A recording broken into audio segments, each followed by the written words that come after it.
On behalf of Akuno Senko for Bay, you know what I'm saying? Jay, where you at? We're trying to help our people elevate. Hope. H-O-P-E. We're giving them hope. We doing what we gotta do, you know. Every day, one step at a time, man. We gonna make it happen. Helping our people elevate. Yeah. Sometimes I practice focus, thought, and meditate. I'm trying to come with other ways to help our people elevate and seeking knowledge, make me levitate. The lifted mental state is what results from how we orchestrate. This for the family's sake. Let's self-reflect and self-evaluate.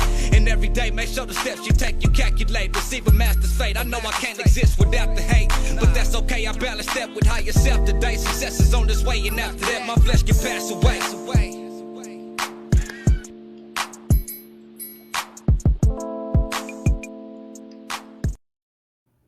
Peace and love, family. Grand Rising. How y'all doing?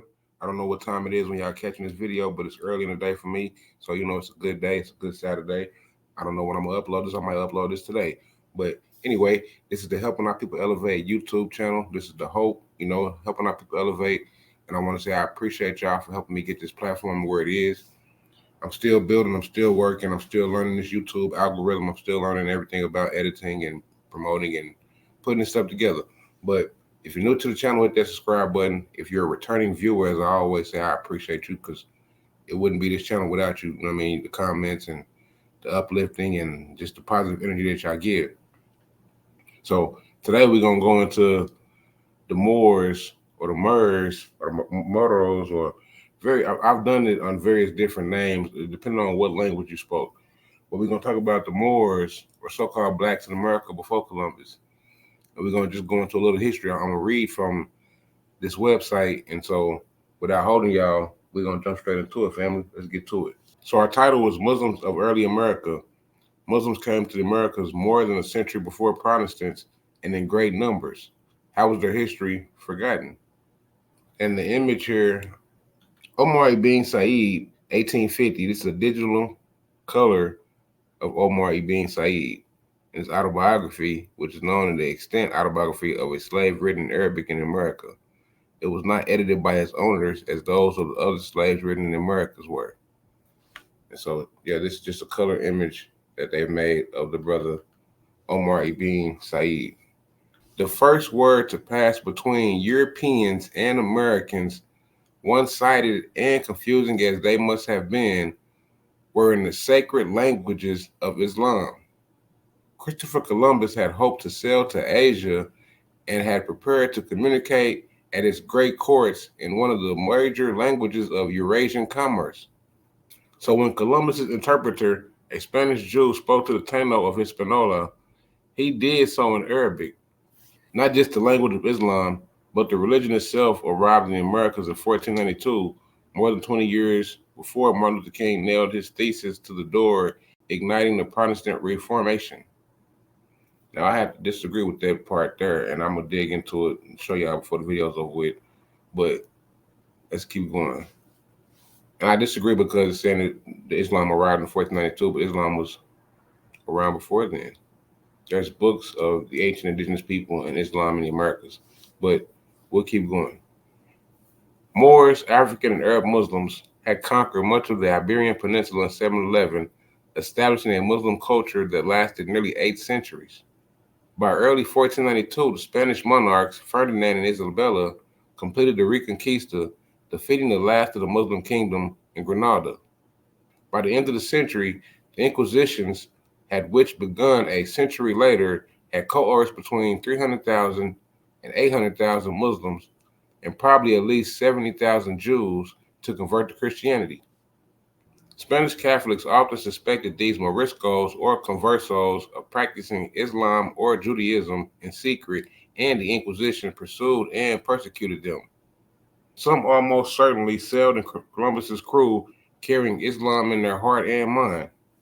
8 centuries of Muslim rule left a deep cultural legacy on Spain, one evident and clear in sometimes surprising ways during the Spanish conquest of the Americas.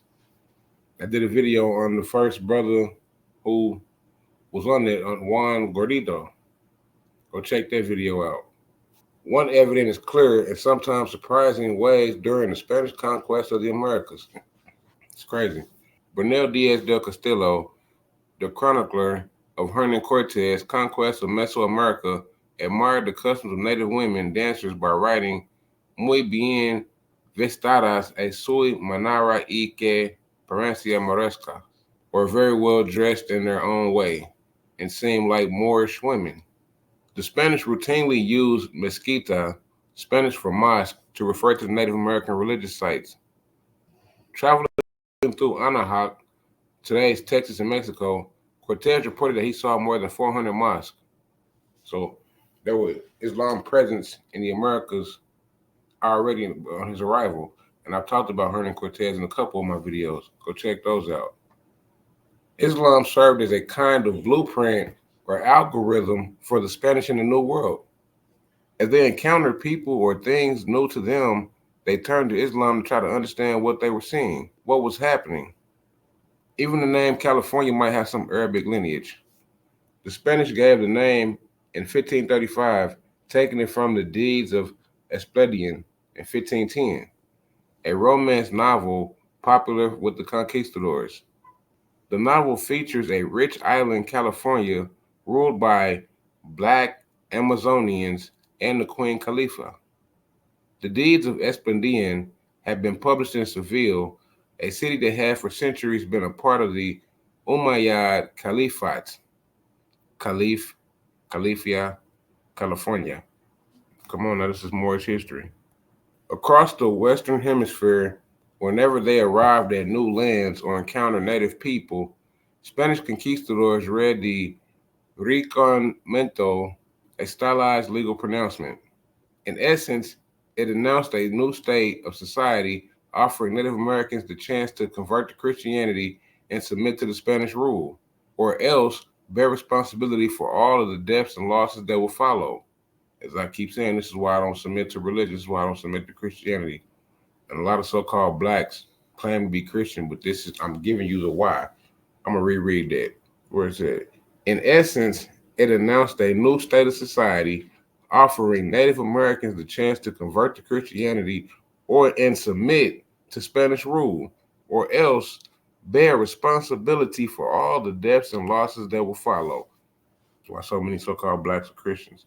But a formal and public announcement of the intent to conquer included an offer to the faithless of a chance to submit and become believers.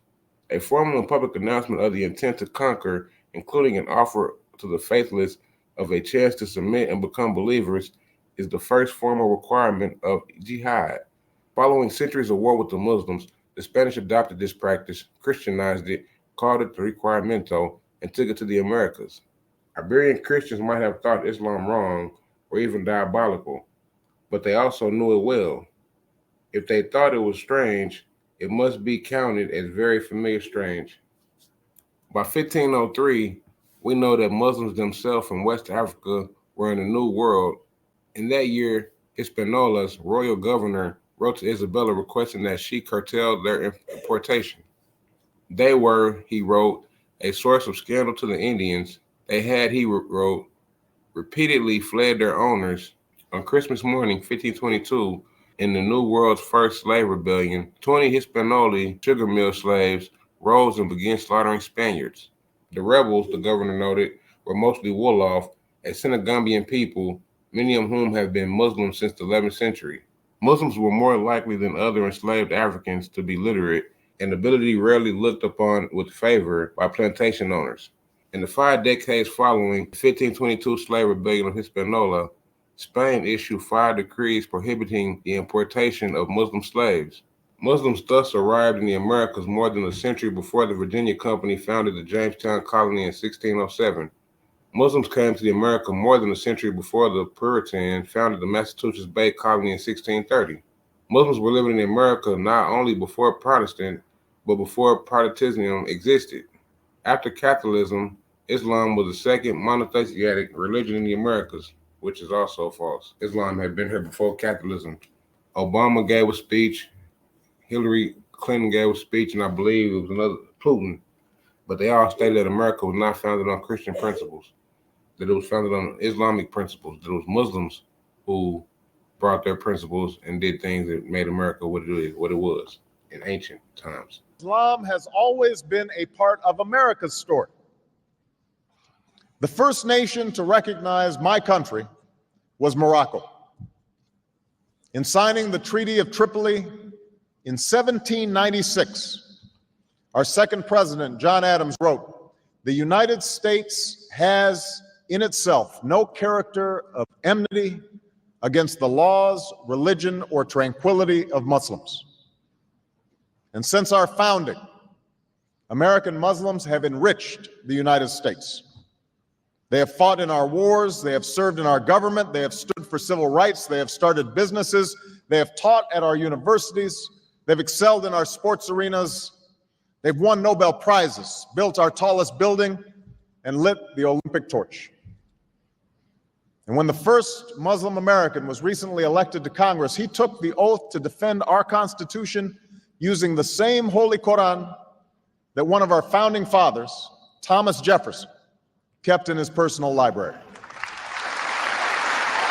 And I just want to say, when he said all that, he talking about so-called black people. The popular misunderstanding, even among educated people, that Islam and Muslims are a recent addition to the Americas tells us important things about how American history has been written. In particular, it reveals how historians have justified and celebrated the emergence of the modern nation states. One way to valorize the United States of America has been to minimize the heterogeneity and scale, the cosmopolitanism, diversity, and mutual coexistence of people in the Americas during the first 300 years of European presence. The past is those bits and pieces of history that a society selects in order to sanction itself. The writing of American history has been dominated by Puritan institutions. It might no longer be quite true, as the historians and Southerners U.B. Phillips complained more than 100 years ago, that Boston had written the history of the U.S. and largely written it wrong. But when it comes to the history of religion in America, the consequences of the domination of the leading Puritan institutions in Boston, Harvard University, and New Haven, Yale University, remain formidable.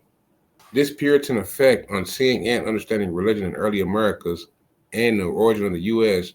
brings real distortion, as though we were to turn the political history of the 20th century Europe over to the Trotsky's. Think of history as the depth and breadth of human experience as what actually happened. History makes the world or a place and people what it is or what they are. In contrast, think of the past as those bits and pieces of history that a society selects in order to sanction itself, to affirm its form of government, its institutions, and dominant morals. The forgetting of early America's Muslims is then more than the arcane concern. The most consequent bear directly of the matter of political belonging today. Nations are not mausoleums or reliquaries to conserve the dead or inanimate. They are organic in that, just as they are made, they must be consistently remade, or they atrophy and die. The virtual Anglo-Protestant monopoly over the history of religion in America has obscured the half a millennium presence of Muslims in America and has made it harder to see clear answers to important questions about who belongs, who is American, by what criteria, and who gets to decide. What then should America or American mean? With its vast early America program, the Omohundro Institute, the leading scholarly organization of early American history, points to one possible answer. Early America and American are big in general terms, but not so much as to be nearly meaningless. Historically, they are best understood as the Great Collision, mixing and conquest of people and civilization of Europe and Africa with the people and societies of the Western Hemisphere, from the Greater Caribbean to Canada, that began in 1492. From 1492 to at least 1800, America simply is Great America, or vast Early America. Muslims were a part of the Greater America from the start, including those parts that will become the United States. Is rooted in my own experience. I'm a Christian, but my father came from a Kenyan family that includes generations of Muslims. As a boy, I spent several years in Indonesia and heard the call of the azan at the break of dawn. and at the fall of dusk. As a young man, I worked in Chicago communities where many found dignity and peace in their Muslim faith. As a student of history, I also know civilization's debt to Islam. It was Islam at places like Uluzar that carried the light of learning through so many centuries, paving the way for Europe's Renaissance and Enlightenment. It was innovation in Muslim communities. In 1527, Mustafa Zamari, an Arab Muslim from the Moroccan coast, arrived in Florida as a slave on a distraught Spanish expedition led by Panfilo de Narvaez.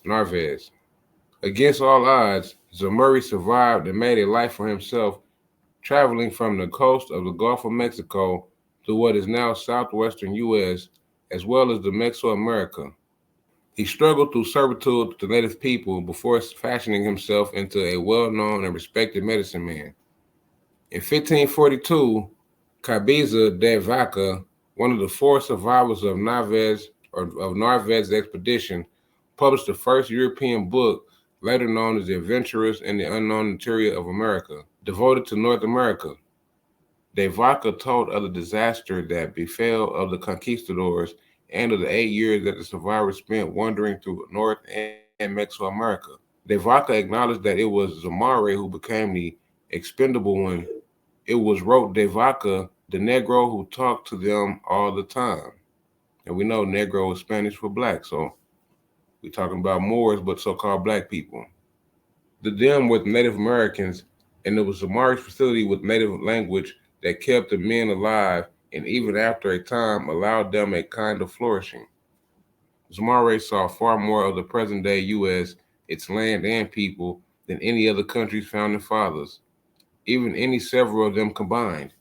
Leila Lamali captures all of this and more in her excellent novel, The Moor's Account, in 2014, which follows Zamari through the childhood in Morocco, slavery in Spain, and ultimately to a mysterious end in the American Southwest.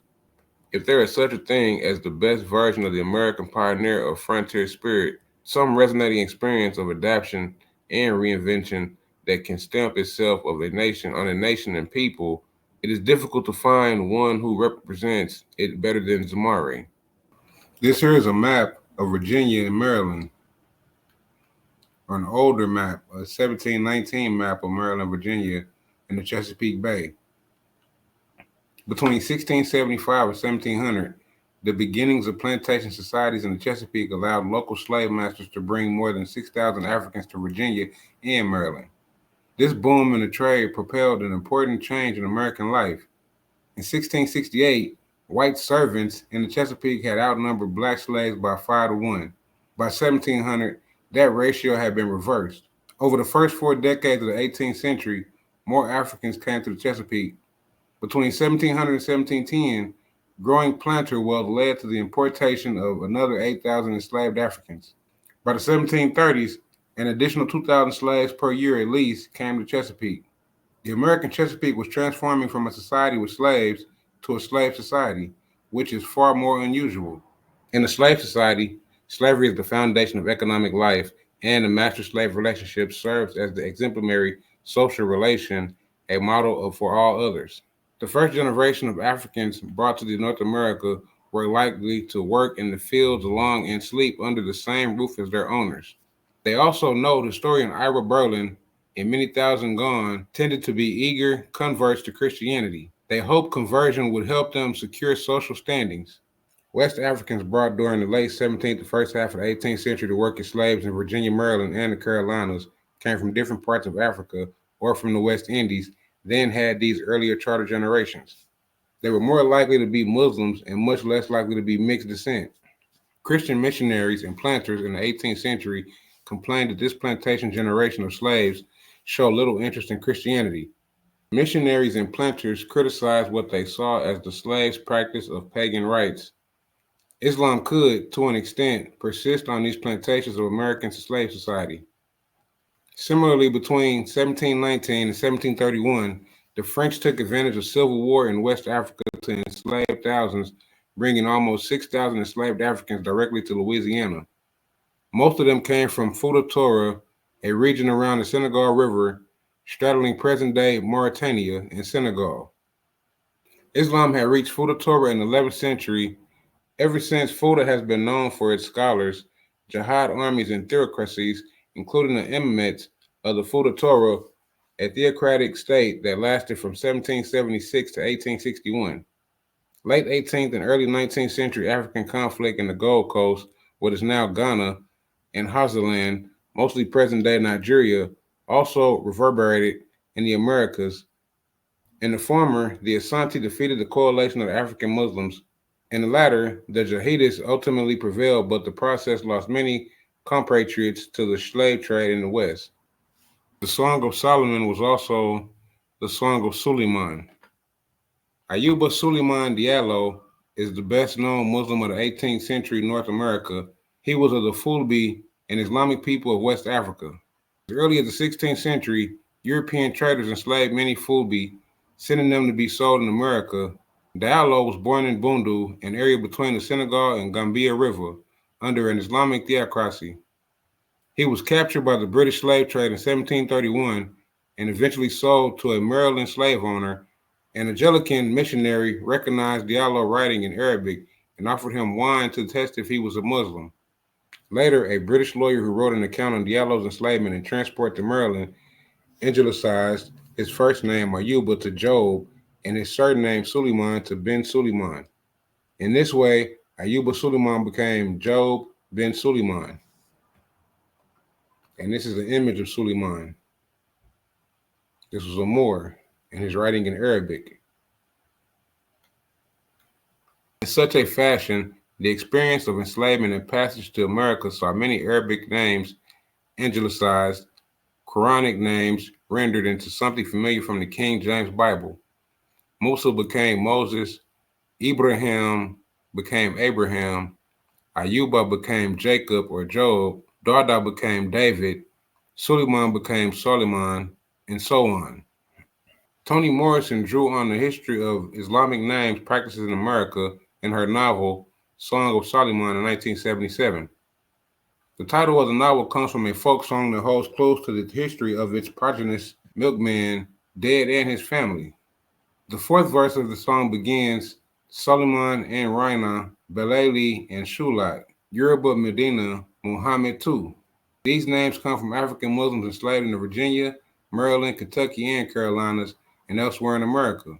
The Song of Solomon, in other words, was also, and might have been first, the Song of Suleiman. Renaming slaves, sometimes in derogatory or jesting ways, was an important tool of planter authority and rarely neglected. Nonetheless, across North America, Arabic names remain part of the historical record. Louisiana court records of the 18th and 19th century show proceedings related to Al-Mansur, Suman, Amadit, Fatima, Yasin, Musa, Bakari, Mamari, and others. Court records from the 19th century Georgia detail legal proceedings involving Selim, Balali, Fatima, Ishmael, Alik, Musa, and others. Newbell Puckett, a 20th century sociologist, spent a lifetime collecting ethnographic material about Afro-American century life.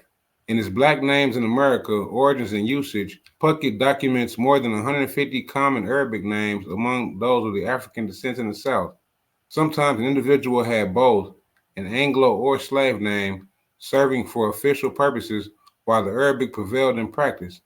It is difficult to know to what extent the persistence of Arabic names related to continued religious practices or identity, but it seems unlikely to be totally disconnected.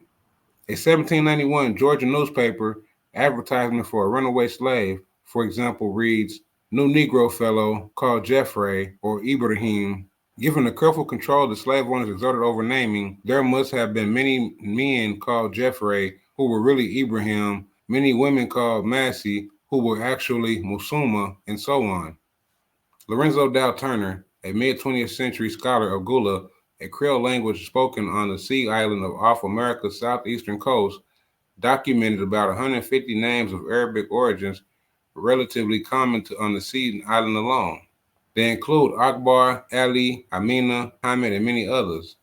On a plantation in the early 19th century Carolinas, Mustafa was a popular name. Arabic names do not necessarily make one a Muslim, at least not in the Maghreb and Levant, where Arabs are Christians and Jews too. But it was the spread of Islam that brought Arabic names to West Africa. So these African and Afro-American Aminas and Akbars, or at least their parents or grandparents, were almost surely Muslim. At first, Spanish authorities had tried to ban Muslim slaves from their early American settlements. In the more established and secure slave society of the 18th and 19th century, Anglo-Americans, some planters preferred them. In both cases, the reasoning was the same: Muslims stood apart, possessed authority, and exerted influence. One publication, Practical Rules for the Management of Medical Treatment of Negro Slaves in the Sugar Colonies in 1803, focused on the West Indies, advised that Muslims are excellent for the care of cattle and horses and for domestic service, but little qualified for the ruder labors of the field, to which they never ought to be applied. The author noted that on the plantations, many of them conversed in the Arabic language. An early 19th century Georgia slave owner who claimed to represent an enlightened approach to slavery advocated making professors of the Mohammedan religion into drivers or influential Negroes on plantations. He claimed that they would exhibit integrity to their masters. He and others cited instances of Muslim slaves siding with their Americans against the British in the War of 1812. Some Muslim slaves in the 19th century America had themselves been slave owners, teachers, or military officers in Africa. Ibrahim Abid al-Rahman was a colonel in the army for his father Ibrahim Sori, an emir or governor in Fouta Jalan in what is now Guinea. In 1788, at age 26, al-Rahman was captured in war, purchased by a British trader, and transported to America. Al-Rahman spent nearly 40 years picking cotton in Natchez, Mississippi. Thomas Foster, his owner, called him Prince. In 1826, through an unlikely chain of events, Al-Rahman came to the attention of the American Colonization Society, ACS. This society was organized for the goal of deporting peoples of African descent in the U.S. back to Africa. Compromised of many of the country's leading philanthropists and some of its most powerful politicians, the ACS combined versions of both white nationalism and Christian universalism. For more than 2 years, the ACS pressured Foster, who finally agreed to free al-Rahman, but refused to free his family. In an attempt to raise money to buy his family's freedom, al-Rahman went to the free cities in northern U.S., where he busked as fundraising events and parades, wearing Moorish customs and writing al-Fatiha, the opening of the Quran, on pieces of paper for donors and leading them to believe it was the Lord's Prayer. Al-Rahman was a Muslim and he prayed as a Muslim. When he met with the leaders of the ACS, he told them that he was a Muslim. Yet Thomas Gallaudet, a prominent Yale-educated evangelical and education activist, gave Al-Rahman a Bible in Arabic and asked that they pray together. Holding out the prospect of transport to Africa and gainful employment, Arthur Tappan, America's leading philanthropist, pressured Al-Rahman to become a Christian missionary and to help extend the Tappan brothers' lucrative commercial empire into Africa. The African Respiratory and Colonial Journal, the ACS magazine, described how Al-Rahman will become the chief pioneer of civilization to unintelligized Africa. They saw him planting the cross of the Redeemer upon the furthermost mountains of Kong. This in capsule form was the Puritan effect at work. First, Al-Rahman's religion and self-identification was denied. Second, powerful institutions specializing in writing, record-keeping, publishing, and education, essential technical skills in crafting history into the past, acted to misrepresent him. And so, just going into how there were Moors or Muslim and Islam was in America before Columbus, way before Columbus, and how those Moors, again, were forced into Christianity. Those Moriscos, they were converted into Christianity through slavery, through conquest. If you're new to this channel, hit that subscribe button if you made it this far. I appreciate you. I'm going to catch y'all on the next one, family. Peace and love.